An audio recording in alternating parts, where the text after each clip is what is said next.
उमर की मुस्लिम आइडेंटिटी पे भी हम तो चर्चा करेंगे। बनो मुझे याद आ रहा है जब ये NTC NRC प्रोटेस्ट हो रहा था, एक रिपोर्टर की तरह मैं रोज़ जाती थी इस प्रोटेस्ट में और कवर करती थी। उमर खालिद से कई बार मुलाकात हुई, उसके बाद भी होती रही। लेकिन एक शाम मुझे याद आ रही है जब उमर को जानते थे लोग, लेकिन उतनी शोहरत नहीं थी। लेकिन एक शाम उमर एक महफिल को एड्रेस कर रहे थे, शायद ये दिल्ली से बाहर की बात है जहाँ तक मुझे याद आ रहा है।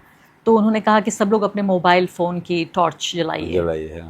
तो आप यकीन जानिए कि उमर बोल रहे थे, उन्होंने कहा, ऑर्गेनाइज़र ने कहा, उमर बोल रहे थे और इसी दौरान जो है वो टॉर्च जलने लगी वहाँ। और उस वक्त एक ऐसा लम्हा था, मेरे अभी भी वो सोचते हुए मेरे रोंगटे खड़े हो रहे हैं।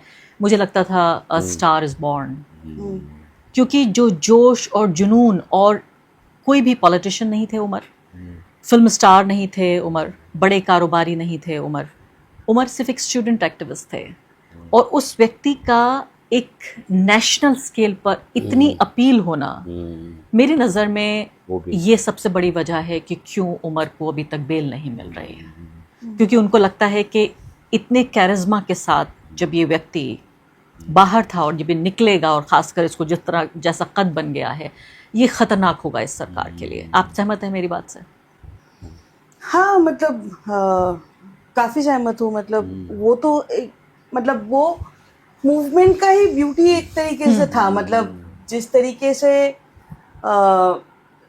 ये कुछ लोग सामने आए और मतलब वो कनेक्ट कर पाए लोगों से, वो एक बहुत बड़ी बात थी। क्योंकि देखिए, ऐसा तो नहीं था कि लोगों को CA NRC के बारे में पता नहीं था, सबको पता था। लेकिन उसके साथ साथ चीज़ों को एक्सप्लेन करना कि क्यों है ये, क्रोनोलॉजी क्या है, जो अमित शाह बात कर रहा था कि पहले CA होगा फिर NRC होगा, असम का क्या एक्सपीरियंस रहा है, ये सारी चीज़ें बताना लोगों को और कनेक्ट करना। क्योंकि मीडिया, जो मेन स्ट्रीम मीडिया था, वो तो नहीं बता रहे थे ना उस टाइम। लेकिन इतना बड़ा एक चीज़ हो गया, मतलब पहली बार संविधान में एक मूलभूत परिवर्तन हो रहा है कि religion as a clause in citizenship आ रहा है। तो इतना बड़ा एक परिवर्तन हो जाना, और मीडिया उस पर कोई बात नहीं कर रहा है, कोई चर्चा नहीं हो रही है, तो तब आम लोगों की अपनी जिम्मेदारी होती है लोगों से कनेक्ट करना, उनको समझाना। और लोग समझ भी रहे थे और वो कनेक्ट भी हो रहे थे, और उसी से उसका मतलब काफ़ी अपील भी हुआ कि एकदम आम भाषा में लोगों को समझाना। और ये जो समझाने का एक तरीका था, वो बहुत ही, मुझे याद आ रहा है कि जब उमर, ये NTC NRC प्रोटेस्ट से पहले की बात है, अर्नब गोस्वामी के साथ वो एक पैनल पे थे। और मैं कल राहुल गांधी को जब सुन रही थी, राहुल गांधी नरेंद्र मोदी और अमित शाह को मॉक कर रहे थे। वो एक छोटा यंग, मतलब सोचिए करीब 10 साल पहले की बात रही होगी, और उमर रहे होंगे मेरे ख्याल से तब एग्जैक्टली 10 साल पहले, तो 2016 की बात है, राइट? तो उमर कितने हैं अब? 38 साल के अभी हैं, तो 28 साल के रहे होंगे। वो उस वक्त छात्र थे, वो यूनिवर्सिटी में पढ़ रहे थे। और उस वक्त इतने बड़े एंकर का, इतना ताकतवर व्यक्ति हुआ करता था अर्नब गोस्वामी, अब से भी कहीं ज्यादा। और जिस तरह से अर्नब को मॉक किया उमर ने, वो एक लम्हा था when he went completely wildly viral कि ये कौन है, एंड लोगों ने तब जानना शुरू किया कि ये कौन है। तो मुझे लगता है कि ये एक वजह ये भी हो सकती है बनो ज्योत्सना, कि उनके अंदर गिल्ट नहीं था किसी अपनी आइडेंटिटी को लेकर। जैसे मुझे बचपन से बताया जाता है कि आपको जरा कम बोलना है, थोड़ा ढक के बोलना है, थोड़ा छिप के बोलना है। मैं, इतने बड़े बड़े लोगों ने मुझसे ये कहा है, मैं नाम नहीं बता सकती उनका, बदनाम हो जाएंगे वो लोग, जिन्होंने कहा कि भाई तुम्हारा नाम आरफा खानम है, तुम जरा कम बोला करो। अगर तुम्हारा नाम आरती होता, आस्था होता, तो शायद ये बोलती, तुम अपने को खतरे में डाल रही हो। और मुझे लगता है ये बातें उमर को हर रोज लोग कहते रहे होंगे। उसके बावजूद भी उमर ने कभी परवाह नहीं की इस बात की कि उनकी पहचान एक मुस्लिम की पहचान है। नहीं, बिल्कुल भी परवाह नहीं की। मतलब he has always been open and proud about his identity and बात यही है कि देखिए, वही तो लड़ाई है ना, कि सबको यहाँ पे इस देश में बराबरी का हक है अपने आप को एक्सप्रेस करने का। मतलब जो हमारा आर्टिकल 14 है, फ्रीडम ऑफ एक्सप्रेशन है, वो राइडर और क्लॉज के साथ तो नहीं आ सकते कि तुम अगर महिला हो तो तुम कम बात करो, तुम मुसलमान हो तो तुम कम बात करो, तुम दलित हो तो तुम कम बात करो। ये राइडर के साथ तो नहीं आते हैं ना। ये तो सबके लिए बराबर के हक है, और वही जगह, वही लड़ाई है सबकी, अपनी जगह बनाने की और अपनी बात रखने की। और किसी को भी मतलब ये ऐसे ही आइडेंटिटी के बॉक्स में, खांचे में ना डाला जाए। यही तो लड़ाई है, यही तो लड़ाई आज़ादी की भी है। आज़ादी की लड़ाई, लेकिन वो आज़ादी की भी यही लड़ाई है कि हर आज़ादी आदमी की बराबर लड़ाई हो। भी यही है। आज़ादी की लड़ाई, वो जो गांधी नेहरू लड़ाई करे थे, वो हिंदू या कोई, वो एक तरह का नेशनलिज्म जो राष्ट्रवाद समझते थे, वो एक बहुत ही इंक्लूसिव राष्ट्रवाद था। उसमें सब जाति, सब धर्म, बाहर के लोग भी, इंक्लूडिंग बाहर के लोग, हाँ, वो उनको भी अंदर किया। मैंने दीनबंधु एंड्रूज, कितने कितने, एक दो नहीं, वेरी वेलबिंग, बहुत सारे लोग थे जो कि अंदर, जो कि अंग्रेज थे, मगर वो तो एनी बेसेंट वगैरह ये सब आए हैं। मैडम कामा, मतलब मैडम कामा तो इंडियन ही थी, मतलब वैसे ही विभिन्न धर्म से आए हैं। ये जो मल्टी सोर्स नेशनलिज्म है ना, उसको एक खांचा में डालना ही स्ट्रगल चल रहा है अभी तक। बहुत बड़ी बात आप कह रहे हैं। और आपने कहा बनो कि यही तो आज़ादी के असली मायने हैं, असली आज़ादी की मैं जो भी हूँ, चाहे आप एक हिंदू पुरुष हैं, ये एक हिंदू महिला है, मैं एक मुस्लिम महिला हूँ, उमर एक मुस्लिम पुरुष थे, हमारी पहचानें जो भी कुछ हो सकती हैं जो हमें दी गई पैदाइश के वक्त, हम में पहली बात तो आज़ादी होनी चाहिए कि उस पहचान से बाहर निकलकर हम वो बन सकें जो हम बनना चाहते हैं, और इस पहचान के बावजूद भी वो कह सकें जो हम कहना चाहते हैं। मैं मुस्लिम पहचान पे आ जाती हूँ उमर की। ये बड़ा ही दिलचस्प सवाल है, और खासकर सीजेपी के इस पूरे प्रोटेस्ट के दौरान इस सवाल को कई बार उठाया गया कि क्या उमर एक, और उमर की जो धार्मिक पहचान है खासकर, क्योंकि ये कोई सवाल नताशा नरवाल के साथ नहीं था या उनकी दूसरी एक दोस्त थी उनके साथ नहीं था, ये सिर्फ उमर के लिए ही है ये सवाल, कि क्या एक पॉलिटिकल लायबिलिटी बन गए हैं, एक ऐसी जिम्मेदारी के कंधे उठा नहीं पा रहे हैं कि अब जो भी नए प्रोटेस्ट होंगे सबसे पहले ये डिक्लेरेशन करना पड़ेगा कि भाई देखिए ये प्रोटेस्ट या तो उमर खालिद के साथ है या उमर खालिद के खिलाफ है, और उससे पहले कोई प्रोटेस्ट नहीं होगा। मैं आपसे समझना चाहती हूँ प्रोफेसर साहब, आपने एक जमाना देखा है, आपने इतिहास देखा है, पढ़ा है, पढ़ाया है, एक डिफिकल्ट आइडेंटिटी के साथ, एक बहुत ही जटिल पहचान के साथ उमर आते हैं। अब जो प्रोटेस्ट हुआ सीजेपी का, उनसे पूछा गया, उनके प्रवक्ता से, उन्होंने कह दिया कि भाई देखिए ये तो एजुकेशन की बात है, इसमें और पॉलिटिकल मुद्दे मत लाइए, जैसे कि एजुकेशन पॉलिटिकल मुद्दा नहीं है। या उमर खालिद तो खुद एक छात्र थे और उनको सिर्फ अपनी बात कहने की वजह से उनको जेल में भेजा गया। कितनी बात होनी चाहिए उमर के बारे में, सवाल नंबर 1। क्या उमर की धार्मिक पहचान के बारे में बात होनी चाहिए या नहीं, सवाल नंबर 2। सवाल नंबर 3 कि क्या जो भी फ्यूचर प्रोटेस्ट हो रहे हैं उसमें क्या ये डिक्लेरेशन होना चाहिए कि उमर के साथ हैं आप या खिलाफ हैं? एकदम नहीं। तीनों में तीनों सवाल आपके, आई नो, पॉलिटिकल, टैक्टिकल, ये तो बहुत केवल उमर के साथ नहीं हुआ, बहुत दिनों से चल रहा है। मुस्लिम अपीजमेंट का एक बहुत बड़ा पुराना, one of the reason of Hindu nationalist party का आना was on the basis of कि ये मुस्लिम अपीजमेंट कर रहे हैं। अभी बंगाल में देखिए क्या कर, एक ऐसा सरकार बनाया है जो कह रहा है कि 30% मुसलमान को हम उनकी बात करेंगे ही नहीं। शुभेंदु अधिकारी जो चीफ मिनिस्टर बने, ये कैसे हो सकता? 30% पॉपुलेशन है उसका, तो हम उस हिंदू वोटर ने मुझे जिताया तो मैं उनको लिए कुछ नहीं करूंगा। ये एकदम डायरेक्टली कह रहे हैं, ये संविधान के भी ऑन द रिकॉर्ड कह रहे हैं। कहा हिंदू ईवीएम, मुस्लिम ईवीएम। हाँ।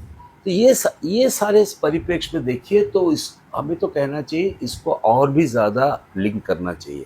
मैं एक इम्पॉर्टेंट बात, आप मुझे तीनों क्वेश्चन पे पहले एक बता रहा था। रामचंद्र गुहा ने बोला कि देखिए ये डेयरिंग है कि दूसरे, ये एक चीज़ और भी है, उसके अंदर की विचारधारा की जो है, उस विचारधारा में ये चीज़ मानी जा सकती कि, मगर ये बात है टैक्टिकली कहिए, जो मैं स्ट्रेट फॉरवर्ड कह रहा हूँ, एक जो मार्क्सवादी और एक इमेंसिपेटरी सोच रहा है, जो इमेंसिपेशन के बारे में, दुनिया की सारे लोगों की इमेंसिपेशन, बराबरी की बात, इमेंसिपेशन, उनका उत्थान, वो जकड़े हुए हैं, उनको उठाने की जो बात, जो सोच रहा है, जो अपने दिमाग में सोच रहा है, वो उसके लिए ये इम्पोर्टेंट नहीं था कि मैं कहाँ से बोल रहा हूँ।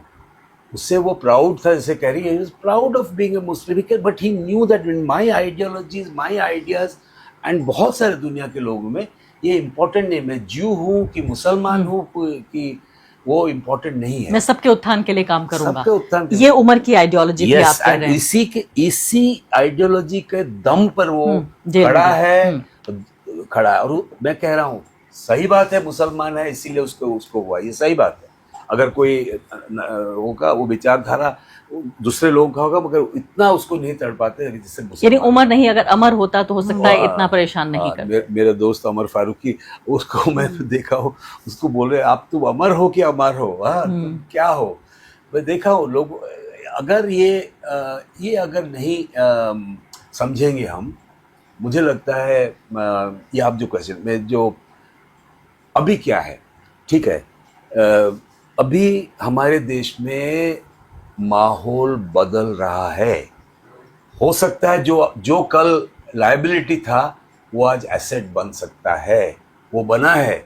एक जमाने में भगत सिंह लायबिलिटी था, एसेट बन सकता था। कैसे लायबिलिटी है? लायबिलिटी था क्योंकि वो है भाई टेररिस्ट है, हाँ। है, और गांधीवादी कांग्रेस उसको अलग रखते थे, हाँ। नहीं चाहते थे, बट वो डायरेक्टली इतना ऊंचा करके बोल नहीं पा रहे थे, बिकॉज वो होगा हमारे फिर अटैक होगा और ज्यादा अटैक होगा, उसको फिर मैस मूवमेंट टूट जाएगा, जो भी है। मैं आइडियोलॉजिकली बात नहीं कर रहा हूँ, मैं कह रहा हूँ भगत सिंह वो लग रहा था नेशनल मूवमेंट के लिए उस वक्त, मगर वो एसेट थे, वो एक तरह से वो एक स्पार्क था जो कि लोगों को एक नए तरीके का सोच का आना पड़ा।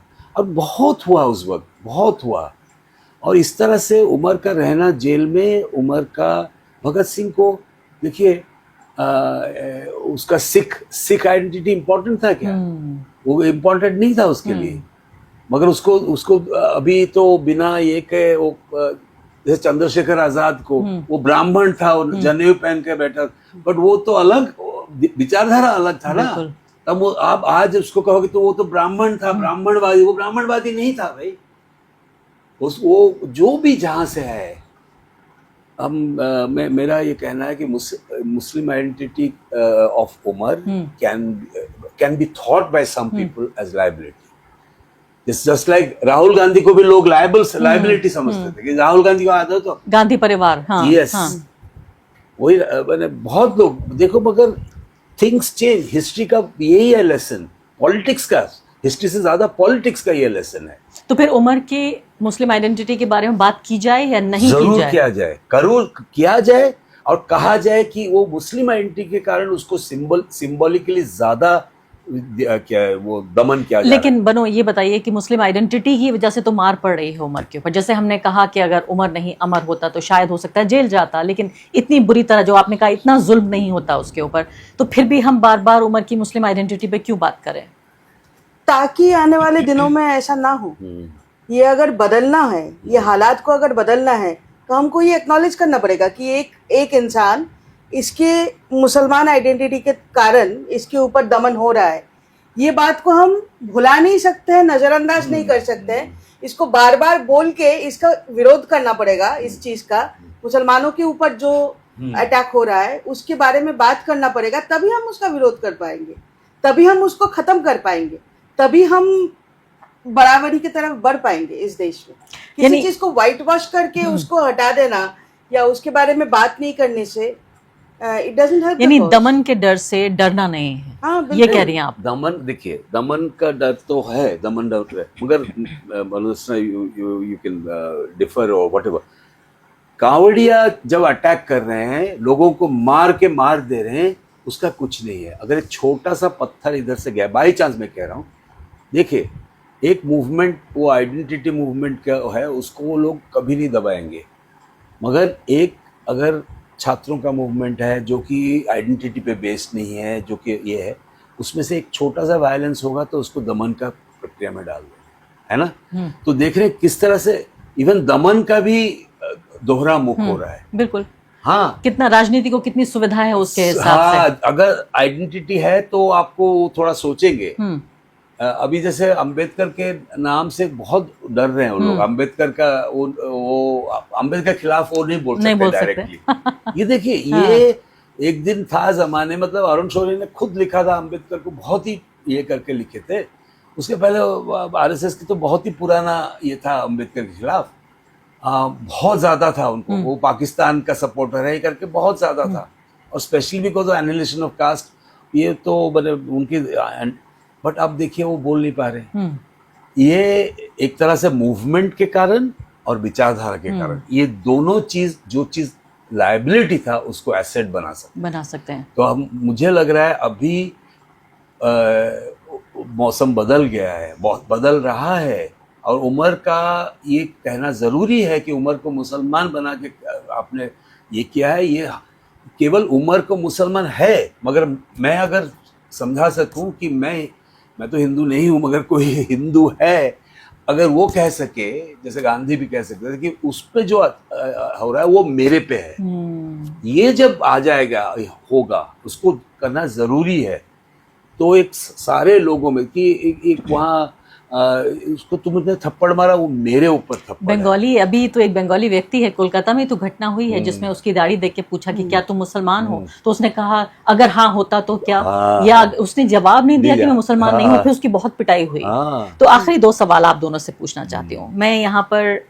ये बड़ा ही कॉम्प्लेक्स सा सवाल है कि 2016 के आसपास की बात है, पहली आवाज नरेंद्र मोदी के खिलाफ जो उठी वो जेएनयू से उठी 2015 पहले, मतलब रोहित वेमुला दो तीन जी हाँ, तो जेएनयू से जो एक बड़ी आवाज उठी जहाँ प्रोटेस्ट मार्च हुए, इत्तेफाक से मैं भी गई थी वहाँ कवर करने के लिए, वो सीढ़ियाँ जेएनयू की थी, वहाँ पर उमर खालिद, कन्हैया कुमार, अनिर्बान ये बोल रहे थे, और एक और नेता हुआ करती थी शहला रशीद, ये 4 लोग थे। अब दर्शक पूछेंगे कि चारों ने एक ही जुर्म किया तो सज़ा अलग अलग क्यों मिली, क्योंकि जब हम ये कह रहे थे कि उमर को ही क्यों निशाना बनाया, इसके पीछे वजह ये भी थी बनो कि उमर इन सारे लोगों में, जिन लोगों को सीए एनआरसी में गिरफ्तार किया गया, उनमें सबसे हाई प्रोफाइल और जाने माने व्यक्ति उमर ही थे, तो उनको एक एग्जाम्पल बनाना चाहते थे वो। तो ये भी मुझे पता चला कि जब जेल में, क्योंकि जेल उनके लिए सिर्फ 2020 में नहीं हुई, उससे पहले 2016 में भी जेल में गए, और उससे वापस आके उनके ऊपर जिस हमले का आपने जिक्र किया वो भी हुआ, उसके बावजूद भी उसी दौरान बेल पर लौटे और उन्होंने अपनी थीसिस लिखी, और ये किताब हम सबके सामने है। बनो, मैं आपसे शुरू करना चाहती हूँ, ये बताइए कि जब आप कन्हैया कुमार को देखती हैं, जो कांग्रेस पार्टी के एक तरह से एमपी इन वेटिंग, किसी ना किसी दिन तो बन जाएंगे, सांसद बन जाएंगे, आज नहीं तो कल बन जाएंगे, अच्छे व्यक्ति हैं, मैं उनको पसंद भी करती हूँ और ये उनके खिलाफ ये सवाल नहीं है। दूसरे बार हम देखते हैं अनिर्बान जो कुणाल कामरा के साथ काम कर रहे हैं, और तीसरी हैं शहला रशीद। अभी कुछ ही घंटे पहले उनका एक वीडियो देखा मैंने, कश्मीर में तिरंगा यात्रा हो रही है, बड़ी खुश हो रही हैं और तिरंगा लेके और लहरा रही हैं, सर पे दुपट्टा ढका हुआ है उन्होंने, पहले वो कॉमरेड हुआ करती थी। तो कैसे देखती हैं आप इन तीनों को उमर के साथ जब देखती हैं? मतलब सबकी अपनी अपनी विचारधारा है, सब अपने अपने विचारों के रास्ते चल पड़े हैं। उमर उस तरीके से चल नहीं पा रहे हैं क्योंकि अभी जेल में है। देखिए, बात यह है कि इस देश में विचारधारा की आज़ादी तो सबको है, मतलब कोई भी विचार, कोई रास्ता कोई भी चुने, उससे मुझे तो कोई दिक्कत नहीं मैं कह रही हूँ कि जिस तरह से बर्ताव उमर के साथ किया, मैं ये नहीं कह रही हूँ कि कन्हैया की अलग ज़िंदगी होनी चाहिए थी, या मैंने कभी नहीं सुना, मुझे याद नहीं पड़ा आखिरी बार कब कन्हैया कुमार ने उमर खालिद के लिए कोई शब्द कहा। शहला रशीद तो समंदर के दूसरी पार चली गई हैं, उन्होंने अपने लिए एक जीवन चुन लिया। अनिर्बान थोड़ा लो प्रोफाइल रहते हैं, उनके बारे में ज्यादा हम शायद बात ना तो करें। बहुत ही सपोर्ट करते हैं, नहीं हाँ। वो किताबें होते बनदोस्ना के साथ वो किताबें वगैरह, लेकिन पब्लिक लाइफ में उतना ज्यादा वो एक्टिव नहीं है। तो बेसिकली खास बात हम कर रहे हैं शहला रशीद और इनको लेकर, कन्हैया कुमार को, इन्होंने जो अपने लिए जीवन चुना या सरकार ने इनके लिए जो बर्ताव चुना, और उमर के लिए जो सरकार ने चुना बर्ताव, उसमें क्यों फर्क है ये? मतलब देखिए, मैं किसी और को लेकर नहीं बोलना चाहती हूँ, मैं सिर्फ उमर के लिए बोलना चाहती हूँ कि वो किसी भी तरीके का कॉम्प्रोमाइज़ तो नहीं किया, और अब तो मतलब बीजेपी का वॉशिंग मशीन तो सबके लिए खुला है, वो तो सबका साथ सबका विकास होता है वहाँ पे, कोई भी जाना चाहता है वहाँ पे उनके आइडियोलॉजी को अपनाते हुए, तो उसके लिए उसका द्वार खुला हुआ। जितना भी आप विरोध किया, गाली दिया, मतलब शुभेंदु अधिकारी से लेके हेमंत विश्व शर्मा, ये सारे लोग, कपिल मिश्रा, ये सारे लोग एक टाइम में कितना गाली देते थे, मतलब नरेंद्र मोदी को गाली दिया, बीजेपी को गाली दिया, शुभेंदु अधिकारी भी था, कपिल मिश्रा भी था, ये सारे लोग आज वहाँ पे चले गए, उनके नेता बन गए। तो ऐसे ही हमारे भी दोस्तों में से लोग हम देखे कि जो उधर गए और उनके आइडियोलॉजी को अपनाए, तो उनके अपने अपने विचार हैं। वो आप देना चाहते हैं इस सवाल का जवाब? मैं देखिए वो सरकार सत्ता का स्ट्रैटेजी क्या है उससे ये बहुत ही स्ट्रेट फॉरवर्ड है सत्ता की। मैं आपको बताया था ना, coward differentiation of operation, differentiation दमन का भी डिफरेंशिएशन, न्याय हक का भी डिफरेंशिएशन, ये दोनों चीज करते हैं। उनका हक ज्यादा है, उसका हक कम है, ये डिफरेंशिएट करके वो इक्वालिटी की तरफ नहीं जा रहे। उनका लॉजिक है डिफरेंशिएशन कि लोगों में कम बड़ी दिखाकर उसी की तरह वो पॉलिटिक्स करते हैं। इक्वालिटी या सब समान है, वो केवल लिबरल ड्रीम बन के रह गया है। समान कुछ नहीं है। समान ये है कि समान हमें मतलब जैसे कहते हैं ना, law is law is blind, it is blind to only this, it is very open to of class differences and all. So I understand that, but I feel something in Umar and in many others that cannot be assimilated washing machine के अंदर। वो assimilate नहीं हो पाएगा। उमर नहीं धुल पाएगा। बहुत सारे लोग हैं, हम नहीं कह रहे वो धुल नहीं पाएंगे।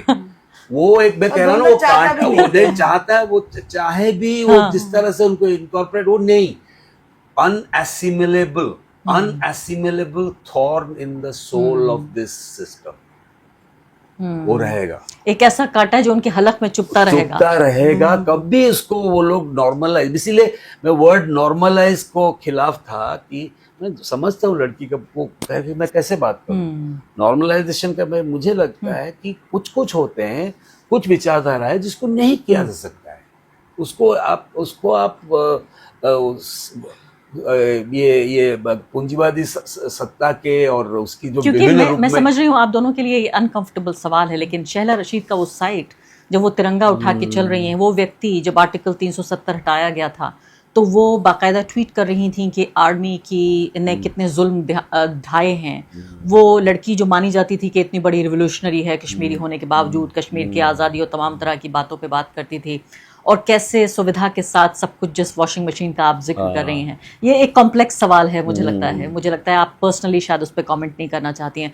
बनो, आपसे आखिरी सवाल पूछना चाहती हूँ। लोग जो है स्टूडेंट साइड जाना कि किस तरह के स्कॉलर हैं उमर, लेकिन किस तरह के व्यक्ति थे, किस तरह के प्रेमी उमर थे, आप लोग कहाँ मिले, कुछ ऐसी चीज़ें जो हमारे साथ शेयर करना चाहती हैं आप? देखिए, हम लोग यूनिवर्सिटी में ही मिले, यूनिवर्सिटी में ही दोस्त बने हैं, और उसके बाद मतलब हम सब, मैं, उमर, अनिर्बान, बाकी सारे जो और जेएनयू के तमाम लोग, हम लोगों को एक धकेल दिया गया एक रास्ते में जो आम जिंदगी नहीं थी। मतलब जिंदगी कभी नॉर्मल नहीं हुआ 2016 के बाद से, कभी भी नॉर्मल नहीं हुआ। We have been going through the storm तब से, रिलेंटलेस। तो जब ये मतलब ऐसे एक स्टॉर्म के थ्रू अब जब चलना आपको मजबूरी हो जाती है, तब दोस्ती भी पक्की हो जाती है उसी में। तो आप ये कह रहे हैं कि समंदर में आपकी नाव थी और उस संकट और तूफान के रास्ते में, तूफान में ही वो नाव अभी भी डोल ही रहा है। तो और उस नाव में जो लोग सफर करते हैं उनके रिश्ते बहुत पक्के होते हैं। तो ये भी एक वजह थी कि रिश्ता, यानी जेल में जब वो हैं उस दौरान आपका रिश्ता और मजबूत हुआ है, आप ये कह रहे हैं? हाँ, बिल्कुल। क्या उमर एक रोमांटिक इंसान है? नहीं, बहुत ज्यादा तो नहीं। पर हाँ, मतलब रोमांटिक इंसान तो है। मतलब वही एक रोमांटिसिज्म में तो हम जीते हैं, वो हमारे लिए एक स्ट्रेंथ भी होता है। मतलब चीज़ों को एक रोमांटिसिज्म के बिना ये दुनिया बहुत मॉर्बिड हो जा सकता है, जेल की दुनिया तो खास करके। तो एक रोमांटिसिज्म का ज़रूरत तो होता है उसको अलाइव रखने के लिए। कभी आपको कोई फूल दिया, कोई कविता लिखी? हाँ, फूल दे, कविता तो उससे नहीं होता है, एक बिल्कुल भी पोएटिक नहीं है। फूल हम जब भी जाते हैं, जो भी जाते हैं, हम सिर्फ मैं नहीं, बाकी दोस्त या आंटी भी जब गई उनकी मम्मी मिलने, तो अंदर कुछ पेड़ से फूल उठा के लेके आके वो देते हैं। हाँ, सबको। मैं जस्ट उस दिन बैठा था जब, जैसे मैं बताता हूँ, प्रेस क्लब में मैं उसकी माँ के साथ कभी मिला नहीं था, पहले बार मिला था। वो बात कर रही थी, ये कर रही थी, मेरे कोई और, आप शायद बात कर रहे थे उस वक्त।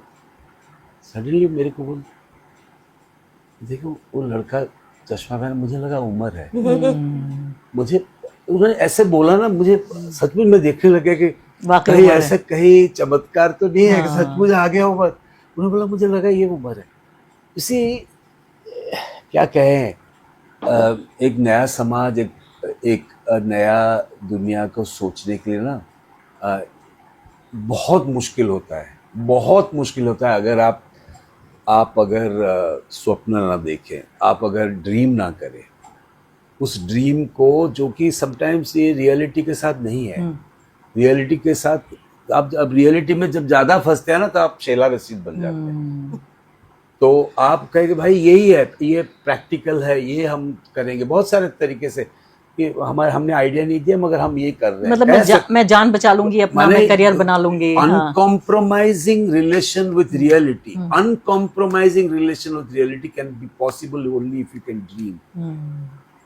अगर ड्रीम नहीं करेंगे ना, उसका सोर्स मैं कह रहा हूँ वो विचारधारा है, इंटेलेक्चुअल है, but there is a dream, और वो ड्रीम है उसकी जो, वो कहाँ से आया है, किस स्रोत से आया है, वो उसके मतलब ये से कह रहे हैं उसकी जो नर्चरिंग फैमिली से आया है, for what ever is it, not that वो फैमिली इस्लामिक है तो वो इस्लामिक ड्रीम होगा, but Islamic dream also can become revolutionary. और इस्लाम तो बराबरी की बात करता है, इस्लाम तो जमहूरियत की बात करता है, सबके बराबर अधिकारों की बात करता है। सही बात है, धर्म में भी अलग अलग चीजें हो सकती हैं। बहुत बहुत शुक्रिया आप दोनों मेहमानों का। तो उम्मीद हम ये करते हैं कि इस बातचीत में आपको भी, जिसका प्रोफेसर साहब जिक्र कर रहे हैं, वो ड्रीम, वो एक सपना, सपने बहुत तरह के हो सकते हैं। सपने ये भी होते हैं कि मैं बड़ा होकर एक अच्छा बड़ा डॉक्टर बनूंगा, या मैं एक कलेक्टर बनूंगा। सपना ये भी हो सकता है कि मैं इस लड़की से शादी करूंगा। लेकिन सपना तो ये भी हो सकता है कि बराबरी का समाज बनाऊंगा, जहां सबको अधिकार मिले, सबको आज़ादी हो। वही सपना जो उमर खालिद ने देखा, और इसी तरह के एक तरह से होपलेस रोमांटिक्स तरह के लोग हैं, उनकी तरह के या मेरी तरह के, जो हर रोज उठकर वही काम करते हैं। लेकिन मुझे लगता है कि आज़ादी सही मायनों में असली आज़ादी तभी होगी जब उमर आज़ाद होंगे, उमर जैसे बहुत सारे कैदी आज़ाद होंगे, और सबको उनकी पहचान के साथ या पहचान के बावजूद भी इस लोकतंत्र में, इस संविधान में वही जगह मिले जो सबको हासिल है। बहुत बहुत शुक्रिया एक बार फिर, आप सबको शुभकामनाएं आज़ादी के दिन की।